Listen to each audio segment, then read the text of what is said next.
What's going on, guys?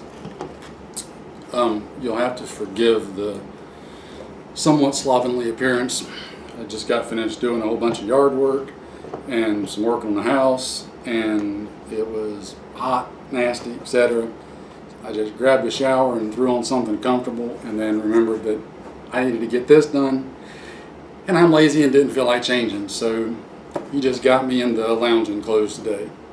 Sorry about that. So, made a little upgrade to my son's Mossberg MVP. Actually, two upgrades. We'll do the simplest one first. Simplest one first is the addition of a blackout flash suppressor / sound suppressor mount. Hint, hint.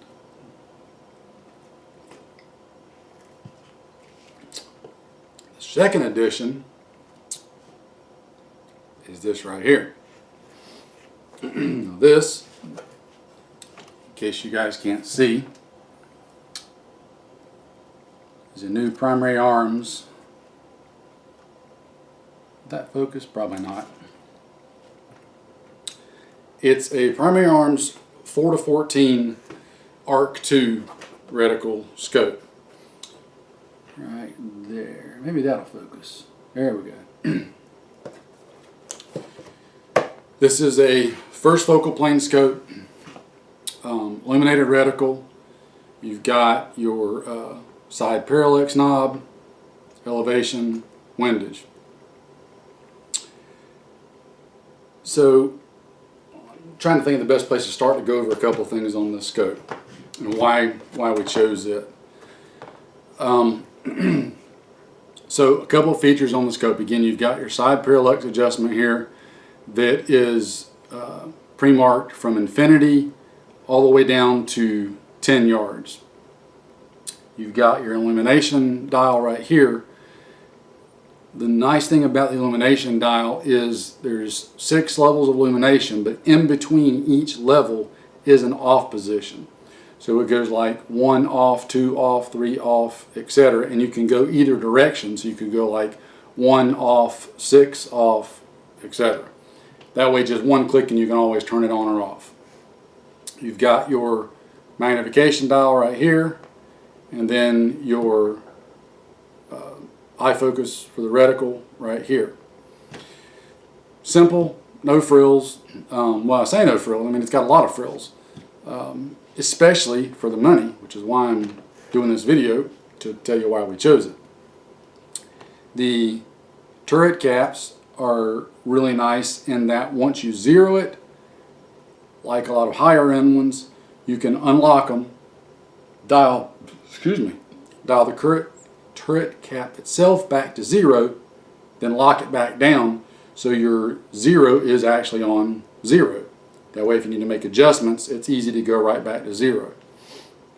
Now the Arc 2 reticle.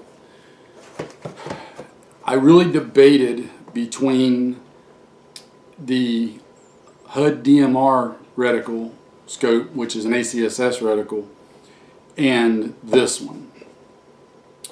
So I don't know if this will show up on there, but hopefully you guys can see that. I don't know if you can or not. This is not a HUD. I mean, it's not an ACSS reticle. Is what I'm trying to say. All the range finding points and holdover points on this reticle are all MOA points, and not mil dot or anything like that. The reasons that we went with this one is because I had a couple of long conversations with my good friend Dimitri. For those of you who don't know, Dimitri is the brains at Primary Arm, that's the designer behind all the ACSS reticles. Yes, Dimitri and I are friends. We talked for quite a bit about which scope to put on this gun. Now, with some good 75, 77 grain loads, this gun's easily capable of 500-600 yards. However, with the HUD DMR scope, as Dimitri explained to me, I really wouldn't be able to, and my son wouldn't really be able to make use of all of the holdovers and everything on it unless we were really stretching it out to that 3, 4, 5, 600 yard marks. For our area and our terrain here, realistically about the longest straight line of sight shot we're going to get is probably going to be maxed out at about 300 yards. So that's on the low end of what we could really be able to utilize with the HUD DMR setup. So we decided to go with the ARC instead, just because with the MOA on it, it would work a little bit better from that 100 to 300 yard range for us and what we're trying to do with it. So that all out of the way, that's kind of why we went with this scope. I really like it. Typical primary arms quality. More importantly, my son likes it. He's been studying up on how to utilize the reticle and how it works. Our next focus will be to get it out and get it zeroed. We're going to try a couple of different loads. I hope to bring you guys along when we do that, of course, and let you come with us to see how it does zeroing, what kind of groups we can get out of it, try a couple of different loads, etc. We are working on getting our actual dedicated range facility built at the family property. So once that's done, I will have the opportunity to really stretch it out. We're hoping to make it so we can reach about 300 yards with it. We'll see. That may be another month or so before we get that completely done and usable. But irregardless, whenever we do go get it zeroed, I'll bring you on, because we're going to zero it at 100 anyway.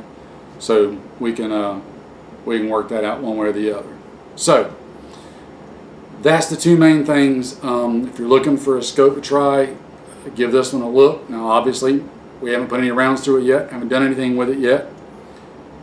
I'm just telling you initially, my son and I both like it. The quality seems there. The glass is really clear on it.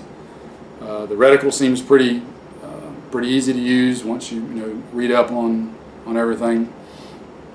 I like having the parallax adjustment on the side. That's really nice. So short of something unexpectedly catastrophic happening with it, I expect this is going to be a pretty doggone good performer on this gun for us. The cool thing is, it's only like $187 or $187. So if you're looking for a short to mid-range scope for a obviously precision rifle setup, give these a look.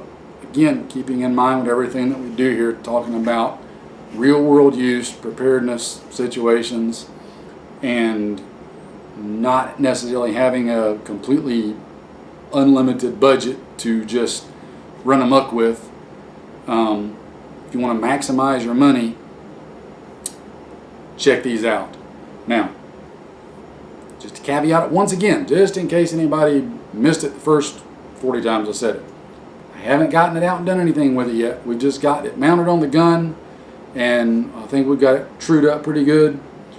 I'm just giving my impressions on the initial quality, feel, fit. I mean, everything on it is tight and snug. Your adjustments, I don't know if you can hear that or not, but they're very positive clicks. They're not all mushy and moving. It's a very tactile click and audible click on the adjustments. They're not going to get bumped real easy and get changed. So again, initial thoughts. Love it. Go check it out. As always, I'll put a link to this video, or I'll put a link on this video in the description to my blog, where I'll have links to this stuff at if you want to go look at it and check it out. Short of that, that's about all I'm going to ramble on about on this. Like I said, we got the blackout flash presser on there. We got the scope on there.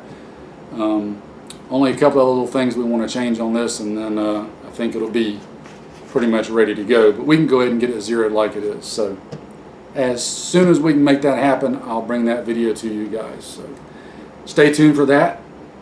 And I think that's it. So take care, stay safe, and catch you in the next one.